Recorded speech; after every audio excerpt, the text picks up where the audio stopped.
All right, well, you all know this man sitting next to me, Gabe Saglie, old friend of the show. Yeah. Been on here for quite a while from Travel Zoo. Good to be on this side of the set. Exactly. Yes. You're always bringing us great travel deals. So today we have kind of a little fun, like competition, so to speak. A little American it's exciting. Idol. Yeah, travel-wise. So, you know, when it comes to planning a trip, there's so many ways to shop. How do you know which way to go? Well, we asked 3 women out to price out the same trip in different ways. Then we invited travel expert Gabe Saglie from Travel Zoo to help you navigate your next booking. We want to welcome all of the ladies here on our set. We're going to introduce each and every one of you, but obviously we know who you are, Gabe, and we're going to get your feedback on all of this. So we asked these ladies to price 2 trips. One was domestic, a Las Vegas getaway over Veterans Day weekend. And the other was a trip the 3rd week in November to Puerto Vallarta, okay? Nasim, right here on the end, hotel and air separate online. Gina, who's in the middle, booked using a site that combines trips, and Liz, right here to my right, did it the old-fashioned way and called a travel agent. So here we are with the results now. Gina, apparently you found the cheapest trip to Vegas. You booked your trip online, right? Online. Really? Yeah. Okay, so the long weekend for 2 adults at a hotel 3 stars or above came in at just over $1,000. It was about $1,022. Yep. And using the travel agent was the most expensive, right? Yes. How much did that one come in at? About a few $100s more? Yeah. $1,500 I heard? Okay, for the week-long Mexico trip, believe it or not, the cheapest deal was through the travel agent at $1,900. And the most expensive was booking everything separately, almost $3,000. So, Nasim, I'm going to ask you the question first. Are you surprised that the trip came in at the price that it was? I was really surprised because I'm pretty sure I book all of my vacations a la carte, so I'm Right. clearly not doing that anymore. Is this going to change how you book trips, especially international trips? Probably. I think I'll do a bit more comparing now with the other options, just to see if we can get a better price. That sounds good. All right, Liz, now next for you. You booked with the travel agent, right? I did. Okay, how did you like using the travel agent? Was it a good experience, or did you feel like it was something you could have done on your own? It was definitely something I could have done on my own. I called 2 different travel agents. The first travel agent was going to cost me $50 just to even, you know, get the different itineraries.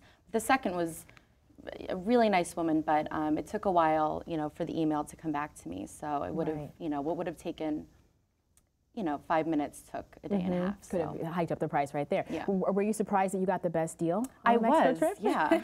That is interesting. Crazy. You never know. All right, Yeah. Gina, we're going to talk to you next. You booked air and hotel together on a bundle site. How did you like doing this? I think it's the best way. You just throw in, you know, the dates and the number of people, and 9 times out of 10, I think you always wind up getting the best deals. So.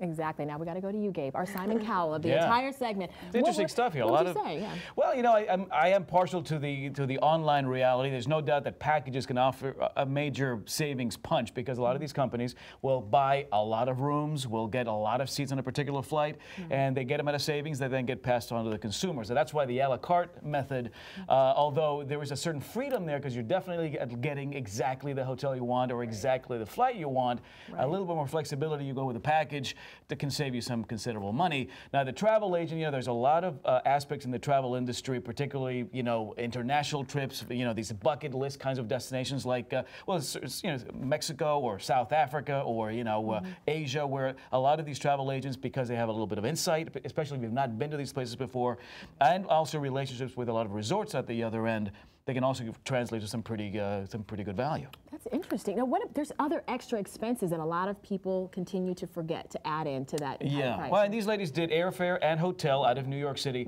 Obviously, you go to Vegas, you've got to keep in mind you've got transportation from the airport there to your resort. You can do a cab ride, you can do a limo, which can be about 30 to 80 bucks an hour, depending on how long you like your limos. And then you got the monorail in Vegas as well, if you're going to be doing a lot of going back and forth. I like renting a car in Vegas because you've got a freedom to do wherever you want, and parking is generally free at all of the resorts. Obviously, dining can be expensive in Vegas, and entertainment. A show can cost about $100 a pop, but again, depending on a package that you get, a lot of times they'll throw in like a 2-for-1 special on shows, so that's another advantage of some of these packages as well. Still a lot of research that you have to do to compare all of these different options, Indeed. right? It's not like you just go with one or the other. I think what this shows is that, you know, if you're stuck on one particular way of doing travel, now you've really got to explore. Even the old-fashioned way can sometimes, I mean, I did my honeymoon the old-fashioned way, and I'm happy I did that. But you look at all your options and really become as proactive as you possibly can as a consumer, to stretch your dollar the most. The only thing they forgot to do was add our names to the itinerary so we can go on any of these trips. That's right. You got to do that next time. Yeah. Thank you so much, ladies. Thank you very much, Gabe. Bet. I don't know, JD, somebody might be taking your job. I don't know. He's looking pretty good over here. If you want to get more travel tips, you can go to travelzoo.com. Get comfortable. That's nice and comfy back here.